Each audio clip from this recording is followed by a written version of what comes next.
क्या आप भी उस ग्रुप ऑफ थॉट से तो नहीं हैं जो इस बहुत ही आसान से क्वेश्चन का आंसर भी गलत करके आ जाता है? क्वेश्चन क्या है हमारे पास? क्वेश्चन है हमारे पास कि विच one is not a part of cytoplasm, कि इनमें से कौन सी ऐसी स्ट्रक्चर है जो साइटोप्लाज्म का पार्ट नहीं है? Alpha option SCR, beta option nucleus, Charlie option ribosome और डेल्टा ऑप्शन है ऑल ऑफ अबव। तो ज्यादातर जो स्कूल ऑफ थॉट के स्टूडेंट्स हैं ना, वो ये समझ रहे होते हैं कि ऑर्गेनेलिज का साइटोप्लाज्म से कोई ताल्लुक नहीं है, लिहाजा ऑल ऑफ अबव चूंकि ऑर्गेनेलिज हैं तो लिहाजा वो साइटोप्लाज्म का हिस्सा नहीं होंगी और वो ऑल ऑफ अबव की तरफ जाकर रॉन्ग आंसर कर आते हैं।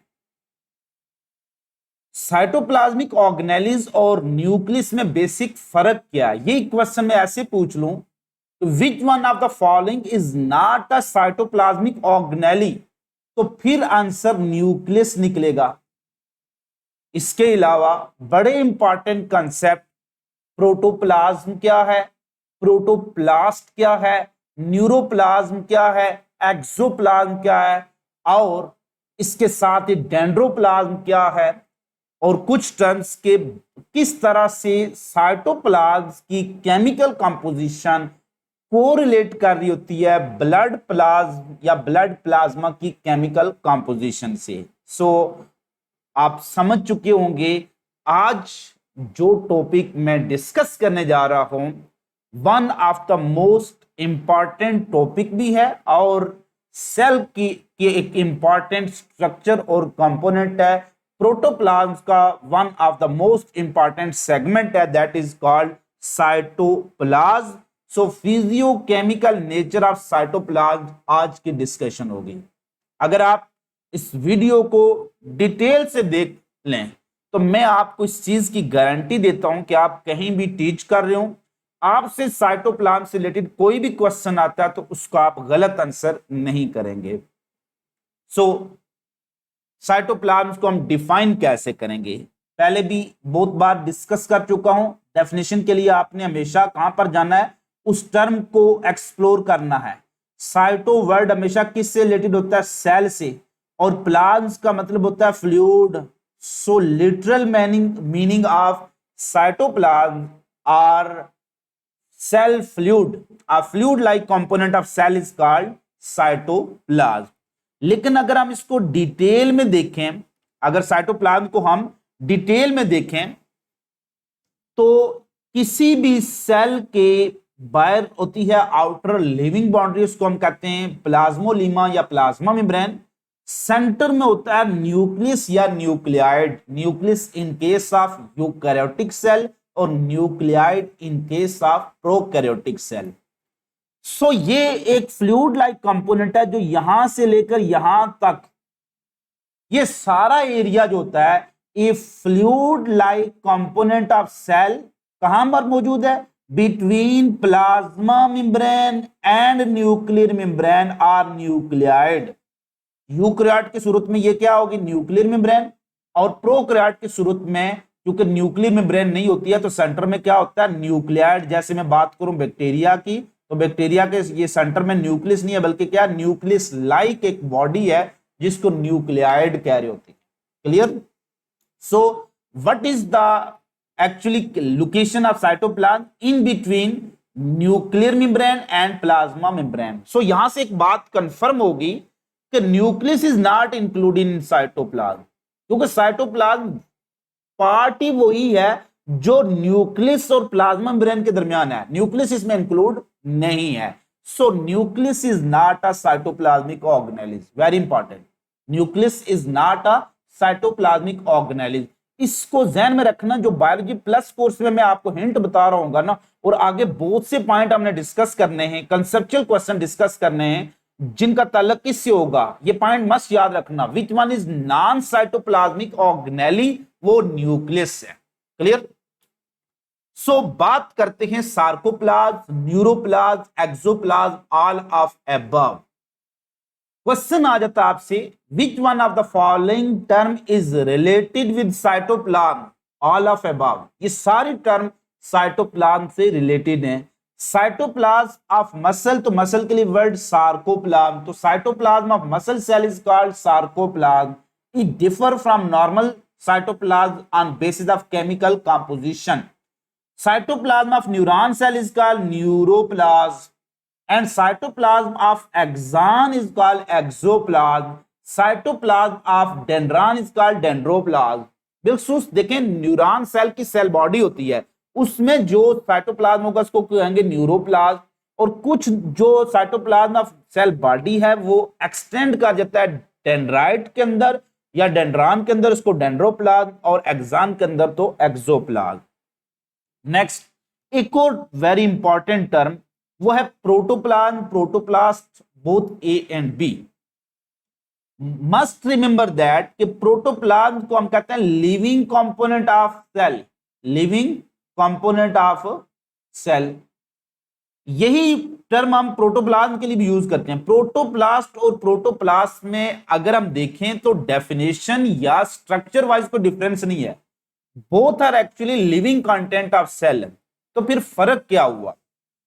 एक्चुअली वो सेल, देखें मैं अगर आपको कहूं प्रोटोप्लाज्म ऑफ प्लांट सेल और प्रोटोप्लाज्म ऑफ एनिमल सेल, तो क्या डिफरेंस इसमें आ रहा होता है?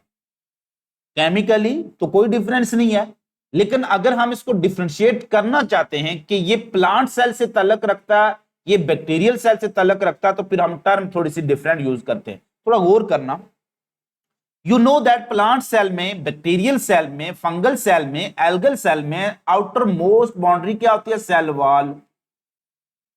इन तमाम सेल में एनिमल और प्रोटोजोआन को छोड़कर बाकी तमाम सेल की आउटर मोस्ट बाउंड्री क्या है? Cell wall. And must remember that cell wall is non living, must remember that cell wall is non living.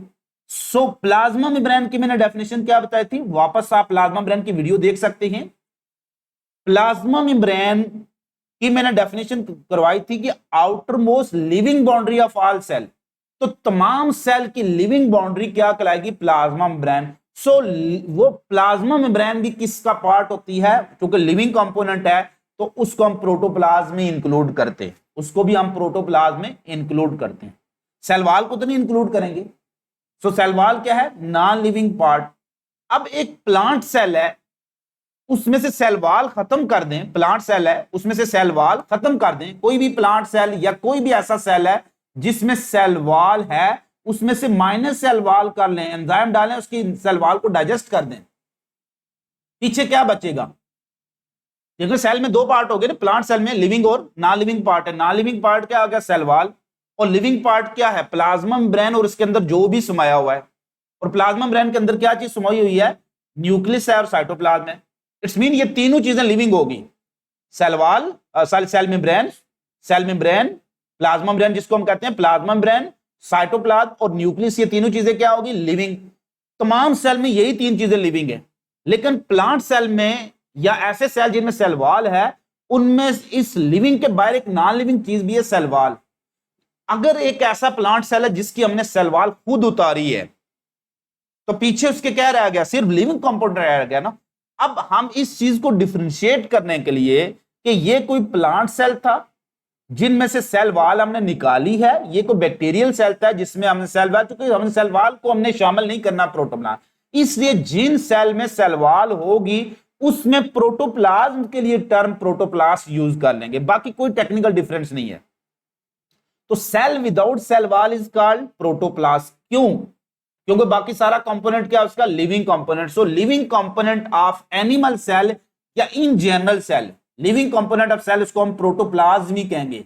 लेकिन जब हम कहेंगे living component of plant cell, algal cell, fungal cell, जिन cell में cell wall है, तो उसके living component की बात करेंगे, तो फिर हम प्रोटोप्लाज्म के बजाय प्रोटोप्लास्ट हम आंसर करेंगे। सो which one is living? Both A and B. Which one is living? Both A and B. Living component of cell, protoplasm. Living component of animal cell, protoplasm. लेकिन living component of plant cell, protoplasm. Living component of algal cell, protoplasm. Living component of bacterial cell, protoplasm. उम्मीद करता हूं आपको ये concept समझ आ चुका होगा। So cytoplasm and nucleus are the two major component of protoplasm. बाकी प्लाज्मा मेम्ब्रेन भी इंक्लूड है। Boundary of protoplasm is called plasma membrane, boundary of plasma membrane is called boundary of protoplasm is called plasma membrane. और protoplasm में plasma membrane तो उसकी boundary होगी, तो पीछे की क्या चीज रहेगी, बाउंड्री ऑफ प्रोटोप्लाज्म या protoplast is called boundary of protoplasm या protoplast is called plasma membrane. वो भी लिविंग है, वो प्रोटोप्लाज्म का हिस्सा होती है, उसकी बाउंड्री बन जाती है।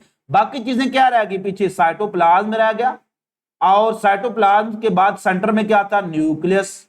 अब बाकी जितने भी ऑर्गेनेलिज्म वो साइटोप्लाज्म का हिस्सा होंगे। So Golgi body is also component of protoplasm. जितने भी साइटोप्लाज्मिक ऑर्गेनेलिज्म है ना, वो साइटोप्लाज्म का हिस्सा होते हैं, वो भी प्रोटोप्लाज्म का हिस्सा होते हैं। क्योंकि सेल के हम बेसिक यही तीन कंपोनेंट पढ़ते हैं, प्लाज्मा मेम्ब्रेन, साइटोप्लाज्म और न्यूक्लियस। तो यही इसके प्रोटोप्लाज्म में लिविंग कंपोनेंट है, इसके बगैर सेल को एग्जिस्ट करना मुश्किल हो जाएगा। अब देखें what is protoplast, living component. और लिविंग के बाहर जो है उसको हम सेल वॉल कहेंगे, that is called apoplast. Protoplast के बाहर जो स्ट्रक्चर है उसको क्या कहेंगे, एपोप्लास्ट। तो सेल वॉल के लिए टर्म क्या यूज करेंगे, एपोप्लास्ट। ये टर्म आप यूज करेंगे एपोप्लास्ट पाथवे जब हम ट्रांसपोर्ट इन प्लांट डिस्कस करेंगे। Anyhow coming toward chemical composition of cytoplasm, very important, must remember that chemical composition of cytoplasm, जितने भी साइटोप्लाज्म है ना फ्लूइड, उनकी तकरीबन केमिकल कंपोजिशन एक जैसी होती है। ब्लड में भी आप देखेंगे 90% क्या है, ब्लड प्लाज्मा के अंदर हम देखें, ब्लड प्लाज्मा की जब हम कंपोजिशन देखें तो ब्लड प्लाज्मा में भी 90% वाटर होता है, 10% डिसॉल्व सब्सटेंस होते हैं, जिनको 6 कैटेगरी में डिवाइड करते हैं। इसी तरह से केमिकल कंपोजिशन ऑफ साइटोप्लाज्म में भी 2 पार्ट हैं, एक सॉल्युबल पार्ट है और दूसरा इनसॉल्युबल पार्ट है। सॉल्युबल पार्ट जो होता है इसमें 90% जो होता है, जो 90% पार्ट जो होता है वो सॉल्युबल है, ठीक है, इसमें पानी ही होता है 90%, और बाकी जो पार्ट है उसका वो क्या है, इनसॉल्युबल पार्ट है। अब इनसॉल्युबल पार्ट को हम देखते हैं तो इसमें सारे ऑर्गेनेलिज्म और अदर इंक्लूजन शामिल होती हैं। तो basic physical physiochemical nature of cytoplasm के 2 पार्ट हो गए, एक वो पार्ट जिसमें पानी ने अपने अंदर बहुत से सोल्यूट को डिसॉल्व किया होगा, उसको हम कहेंगे सॉल्युबल पार्ट, और एक वो पार्ट होगा जो पानी में सॉल्युबल नहीं होगा, इनसॉल्युबल पार्ट, जिसको हम कहेंगे उसमें सारी साइटोप्लाज्मिक ऑर्गेनेलिज्म होंगे, चूंकि ऑर्गेनेलिज्म साइटोप्लाज्म में डिसॉल्व नहीं होती हैं। इसी में राइबोसोम होगी, इसी में एंडोप्लाज्मिक रेटिकुलम होगा, इसी में गोल्गी बॉडीज हैं। सो और इंक्लूजन क्या होती है, ये नॉन मेम्ब्रेनियस स्ट्रक्चर को इंक्लूजन कहते हैं, जैसे राइबोसोम इज इंक्लूजन। इसके अलावा बहुत सी ऐसे छोटे छोटे ग्रेन्यूल्स बनते रहते हैं, नॉन मेम्ब्रेनियस ग्रेन्यूल्स को हम इंक्लूजन कह रहे होते हैं। सो यहां तक हमने देखा कि साइटोप्लाज्म के 2 बड़े कंपोनेंट हो गए, एक सॉल्युबल पार्ट होगा, सॉल्युबल पार्ट हुआ जो पानी में हाल पजीर है, जिसमें मेन चीज क्या होगी, पानी होगा।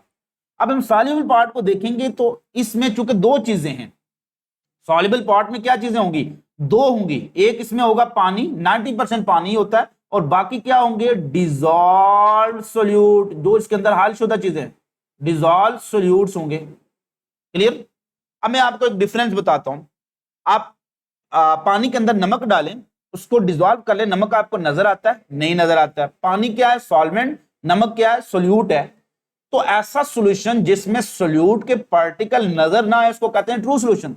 ऐसा सॉल्यूशन जिसमें सोल्यूट के पार्टिकल नजर ना आए, जैसे चीनी को पानी में डाला हुआ है, नमक को पानी में डाला हुआ है, तो दिस इज ट्रू सॉल्यूशन।